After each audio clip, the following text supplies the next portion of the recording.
भाग 13 बंद दरवाजा। पिछले भाग में आपने देखा उस अनजान आदमी ने लव की ओर फिर से गोली चलाई, मगर लव अलमारी के पीछे छिप गया। अब आगे। लव तुम ठीक हो? खुशी ने पूछा। अरे आहिस्ता पूछो, देव ने कहा। तुम तो चुप ही रहो। जब तुम्हें लव की मदद करनी चाहिए थी तब तो तुम गए नहीं। खुशी ने उसे मुड़कर घूरा। मैं जाने ही वाला था, और वैसे भी तुमने कौन सी मदद कर दी? तुम भी तो यहाँ खड़ी ही थी। मैं क्या कर सकती थी? तो मैं क्या करता? मेरा शरीर बुलेट प्रूफ है क्या? और मुझे तो किताबें फेंकना भी नहीं आता। तुम दोनों प्लीज शांत रहोगे? ओम झुंझलाते हुए बोला। अब आगे की सोचो। दोनों शांत हो गए। लव जब से आया था तब से ही शांति से खड़ा था।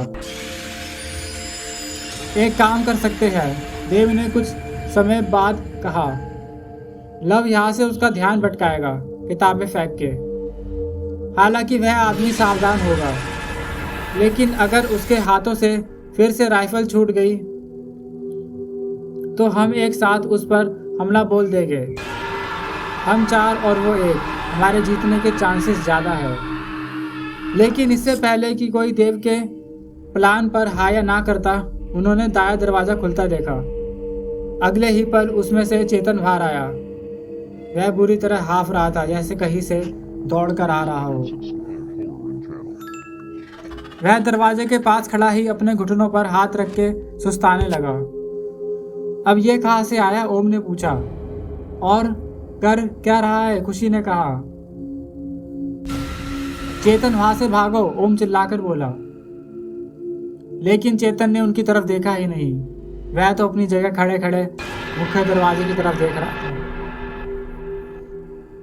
उसको यूं दरवाजे की तरफ देखता देख उन चारों ने भी उधर देखा।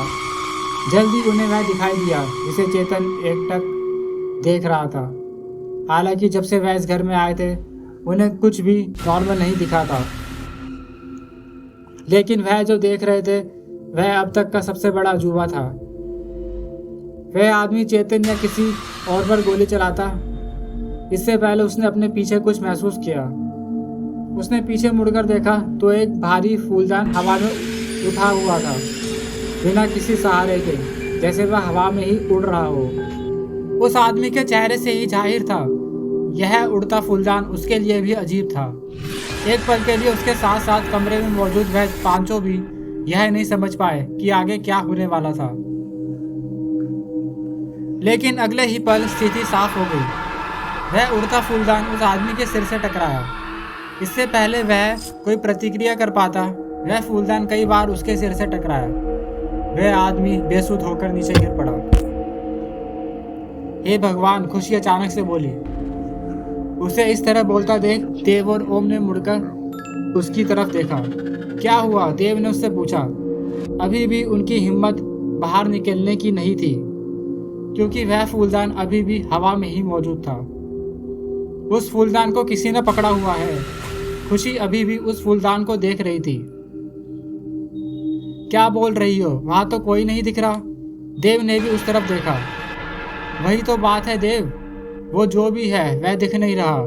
उस फूलदान की ऊंचाई देखो। और जब वह फूलदान उस आदमी से के सिर से टकरा रहा था तब मैंने बहुत ध्यान से देखा था, जैसे कोई उस फूलदान को उस आदमी के सिर से टकरा रहा था। यह सही कह रही है। चेतन भी अब तक उनके पास पहुंच चुका था। वह एक अदृश्य आदमी ही है। और तुम कहाँ थे? जब ओम ने तुमसे भागने को कहा तो तुम भागे क्यों नहीं? खुशी ने चेतन की तरफ ध्यान दिया।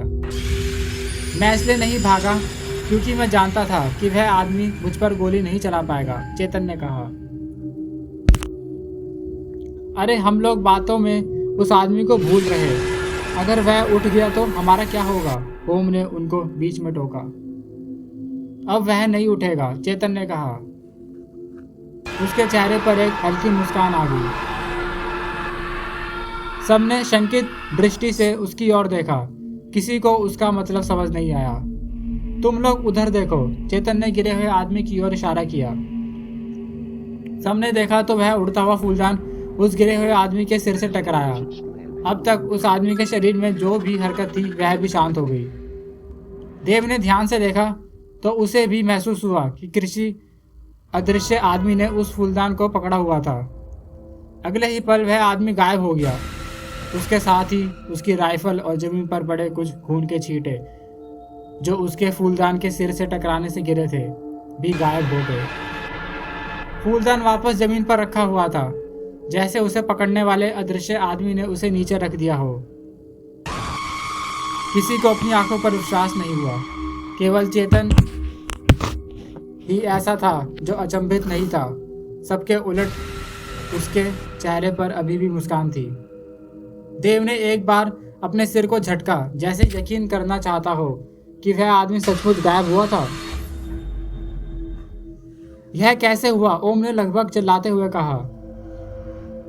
यह जो भी हुआ चेतन को इस विषय में ज्ञात है, लव ने कहा, जो चेतन को ही दिख रहा था। हाँ मुझे पता है, चेतन ने कहा।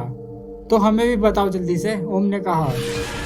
वह अदृश्य आदमी कोई और नहीं बल्कि मैं ही था, उसने कहा। क्या? लव के अलावा बाकी तीनों के मुंह से एक साथ निकला। हाँ मैं सच कह रहा। यार जो भी बताना है पूरी बात बताओ। जब तुम यहाँ थे तो वहाँ कैसे हो सकते हो? ओम कुछ समझ नहीं पा रहा था। उस दरवाजे की कृपा से, चेतन ने दाएं दरवाजे की ओर इशारा किया। मैं बताता हूँ। उस आदमी के अचानक हमले से जब मैं दरवाजे के उस पार पहुंचा तो मैंने खुद को सबसे निचले फ्लोर पर पाया। यह वही तो चौथा दरवाजा था जो किचन वाले गलियारे में था और जिसे हमने कभी खोल कर देखा नहीं था। सबसे पहले तो मुझे बहुत हैरानी हुई, लेकिन मैं उस आदमी और उसकी राइफल के डर से उस दरवाजे से वापस नहीं गया।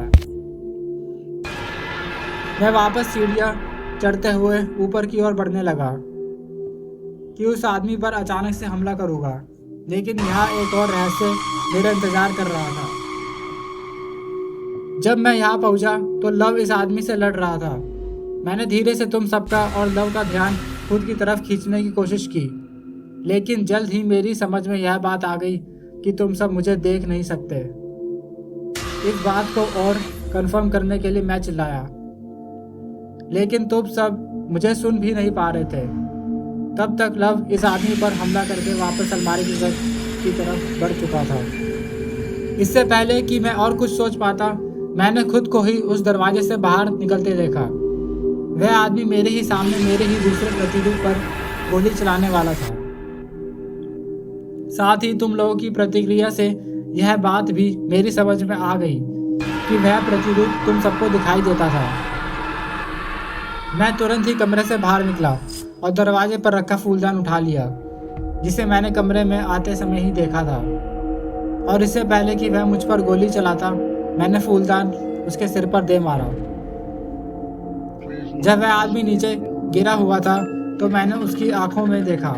उसकी आंखें खोखली थी और उसके चेहरे पर कोई भाव नहीं था। वह एक जिंदा मुर्दा आदमी लग रहा था। उसके चेहरे के ना बदलते भाव से मैं हल्का सा डरा भी हुआ था। उसको देखते ही मुझे ऐसा महसूस हुआ कि यह वही आदमी था जिससे मैं बचकर भाग रहा था, उन दृश्यों में जो मैंने बुक ऑफ डायमेंशन में दिखे थे। मुझे ऐसा लगा कि यह किसी न किसी तरह उस किताब की तरह वजह से बाहर निकला था और शायद हम 6 लोगों की तरह जीवित नहीं था।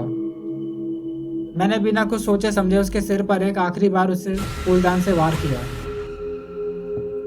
उसके शरीर में हरकत बंद हो गई और अगले ही पल वह गायब हो गया। मैंने फूलदान नीचे रख दिया और फिर से तुम लोगों का ध्यान अपनी ओर आकर्षित करने लगा, लेकिन मैं सफल नहीं हुआ। मेरे सामने मेरा ही प्रतिरूप खड़ा था। मैं तुम लोगों के सामने रहकर भी गायब था। इस भरे कमरे में भी मुझे एक ऐसे खालीपन का एहसास हो रहा था कि मैं डर गया।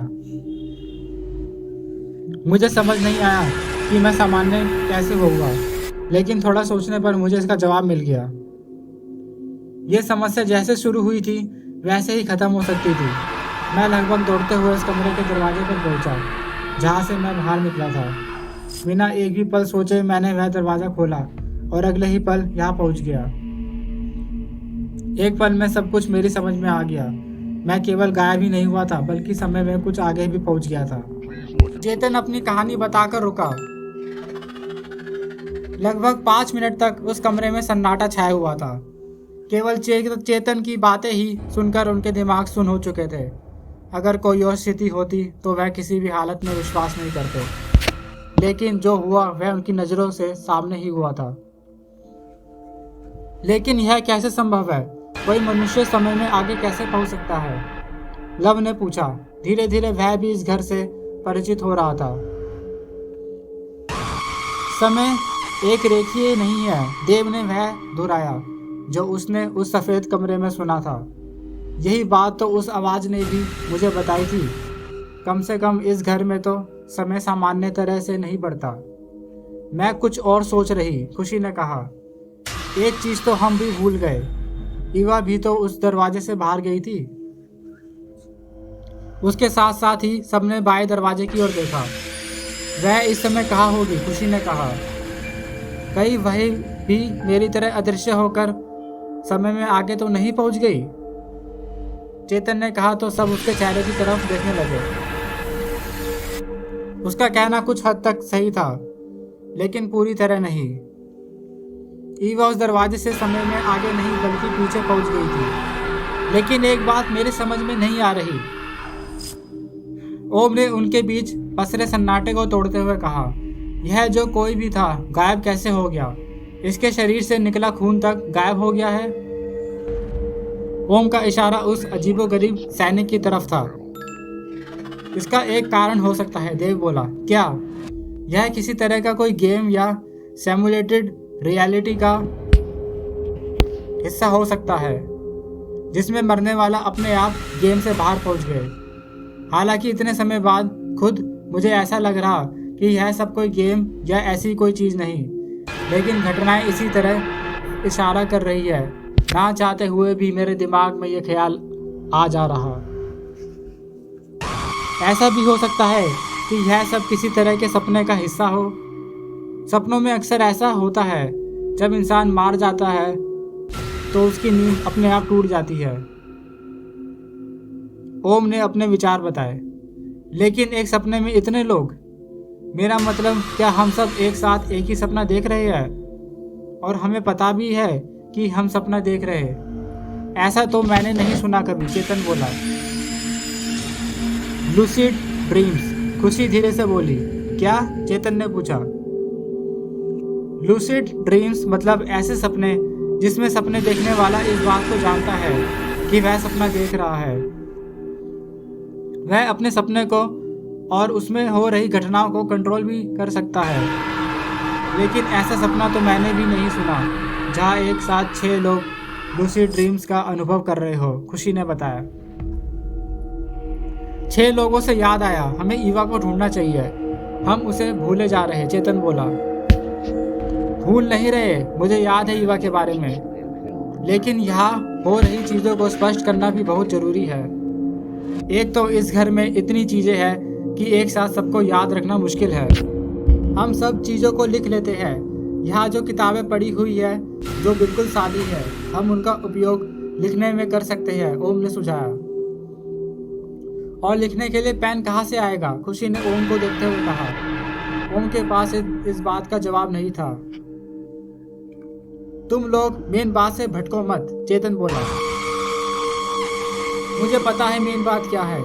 हो सकता है यह कोई गेम हो या लूसिड ड्रीम्स, जैसा कि खुशी ने बताया। लेकिन इस बात को जांचने का एक ही तरीका है, हम में से किसी को मरना पड़ेगा, तभी इस तथ्य की जांच हो पाएगी। अब तुम ही बताओ कौन करेगा ऐसा, ओम ने बोला। मैं उस बारे में नहीं बोल रहा, चेतन झुंझुलाया। फिर किस बारे में कह रहे? हमें ईवा को बचाने के लिए कुछ करना चाहिए। किससे बचाने की बात कर रहे हो? देव बोला।